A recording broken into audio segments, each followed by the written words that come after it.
الرجیم بسم اللہ الرحمن الرحیم السلام علیکم ورحمۃ اللہ وبرکاتہ۔ دوستوں، آج ہم جانیں گے اصحاب کہف اور ان کے کتے کا جو واقعہ ہے قرآن کریم میں کہاں پر یہ آیا ہے، اس کی کیا تفصیلات ہیں، ان کے نام کیا تھے، ان کی تعداد کیا تھی۔ دوستوں، یہ سب ہم آج اس ویڈیو میں جانیں گے، لیکن اس سے پہلے ایک گزارش نئے آنے والے دوستوں سے کہ پلیز اس چینل کو سبسکرائب کر کے ساتھ ہی بیل آئیکن پر کلک کر دیں اور ویڈیو کو لائک کرنا مت بھولیں۔ حضرت عیسیٰ علیہ السلام کے آسمان پر اٹھا لیے جانے کے بعد عیسائیوں کا حال بے حد خراب اور نہایت ابتر ہو گیا۔ لوگ بت پرستی کرنے لگے اور دوسروں کو بھی بت پرستی پر مجبور کرنے لگے، خصوصاً ان کا ایک بادشاہ دقیانوس جو اس قدر ظالم تھا کہ جو شخص بت پرستی سے انکار کرتا تھا یہ اس کو قتل کر ڈالتا تھا۔ اصحاب کہف شہر افسوس کے شرفا تھے جو بادشاہ کے معزز درباری بھی تھے، مگر یہ لوگ صاحب ایمان اور بت پرستی سے انتہائی بیزار تھے۔ دقیانوس کے ظلم و جبر سے پریشان ہو کر یہ لوگ اپنا ایمان بچانے کے لیے اس کے دربار سے بھاگ نکلے اور قریب کے پہاڑ میں ایک غار کے اندر پناہ گزین ہوئے اور سو گئے، تو 300 برس سے زیادہ عرصے تک اسی حال میں سوتے رہ گئے۔ دقیانوس نے جب ان لوگوں کو تلاش کرایا اور اس کو معلوم ہوا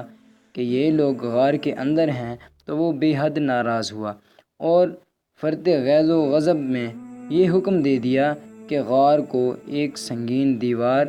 اٹھا کر بند کر دیا جائے تاکہ یہ لوگ اسی میں رہ کر مر جائیں اور وہیں غاران لوگوں کی قبر بن جائے۔ مگر دقیانوس نے جس شخص کے سپرد یہ کام کیا تھا وہ بہت ہی نیک دل اور صاحب ایمان آدمی تھا۔ اس نے اصحاب کہف کے نام، ان کی تعداد اور ان کا پورا واقعہ ایک تختی پر کندہ کرا کر تانبے کی صندوق کے اندر رکھ کر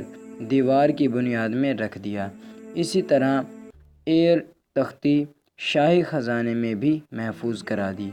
کچھ دنوں کے بعد دقیانوس بادشاہ مر گیا اور سلطنتیں بدلتی رہیں، یہاں تک کہ ایک نیک دل اور انصاف پرور بادشاہ جس کا نام بیدروس تھا تخت نشین ہوا، جس نے 68 سال تک بہت شان و شوکت کے ساتھ حکومت کی۔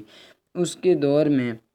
مذہبی فرقہ بندی شروع ہو گئی اور بعض لوگ مرنے کے بعد اٹھنے اور قیامت کا انکار کرنے لگے۔ قوم کا یہ حال دیکھ کر بادشاہ رنج و غم میں ڈوب گیا اور وہ تنہائی میں ایک مکان کے اندر بند ہو کر خداوند قدوس عز و جل کے دربار میں نہایت بے قراری کے ساتھ گریہ وزاری کر کے دعائیں مانگنے لگا کہ یا اللہ عز و جل کوئی ایسی نشانی ظاہر فرما دے تاکہ لوگوں کو مرنے کے بعد زندہ ہو کر اٹھنے اور قیامت کا یقین ہو جائے۔ بادشاہ کی یہ دعا مقبول ہو گئی اور اچانک بکریوں کے ایک چرواہے نے اپنی بکریوں کو ٹھہرانے کے لیے اسی غار کو منتخب کیا اور دیوار کو گرا دیا۔ دیوار گرتے ہی لوگوں پر ایسی ہیبت و وحشت سوار ہو گئی کہ دیوار گرانے والے لرزہ براندام ہو کر وہاں سے بھاگ گئے اور اصحاب کہف بحکم الہی اپنی نیند سے بیدار ہو کر اٹھ بیٹھے اور ایک دوسرے سے سلام و کلام میں مشغول ہو گئے اور نماز بھی ادا کر لی۔ جب ان لوگوں کو بھوک لگی تو ان لوگوں نے اپنے ایک ساتھی یملیخا سے کہا کہ تم بازار جا کر کچھ کھانا لاؤ اور نہایت خاموشی سے یہ بھی معلوم کرو کہ دقیانوس ہم لوگوں کے بارے میں کیا ارادہ رکھتا ہے۔ یملیخا غار سے نکل کر بازار گئے اور دیکھ کر حیران رہ گئے کہ شہر میں ہر طرف اسلام کا چرچا ہے اور لوگ اعلانیہ حضرت عیسیٰ علیہ السلام کا کلمہ پڑھ رہے ہیں۔ یملیخا یہ منظر دیکھ کر محو حیرت ہو گئے کہ یا الہی یہ کیا ماجرا ہے کہ اس شہر میں تو ایمان و اسلام کا نام لینا بھی جرم تھا، آج یہ انقلاب کہاں سے اور کیوں کر آ گیا۔ پھر یہ ایک نان بائی کی دکان پر کھانا لینے گئے اور دقیانوسی زمانے کا روپیہ دکاندار کو دیا جس کا چلنا بند ہو چکا تھا، بلکہ کوئی اس سکے کا دیکھنے والا بھی باقی نہیں رہ گیا تھا۔ دکاندار کو شبہ ہوا کہ شاید اس شخص کو کوئی پرانا خزانہ مل گیا ہے، چنانچہ دکاندار نے ان کو حکام کے سپرد کر دیا اور حکام نے ان سے خزانے کے بارے میں پوچھ گچھ شروع کر دی اور کہا کہ بتاؤ خزانہ کہاں ہے؟ یملیخا نے کہا کہ کوئی خزانہ نہیں ہے، یہ ہمارا ہی روپیہ ہے۔ حکام نے کہا کہ ہم کس طرح مان لیں کہ یہ روپیہ تمہارا ہے؟ یہ سکہ 300 برس پرانا ہے اور برسوں گزر گئے کہ اس سکے کا چلنا بھی بند ہو گیا، اور تم ابھی جوان ہو، لہٰذا صاف صاف بتاؤ کہ عقدہ حل ہو جائے۔ یہ سن کر یملیخا نے کہا کہ تم لوگ یہ بتاؤ کہ دقیانوس بادشاہ کا کیا حال ہے؟ حکام نے کہا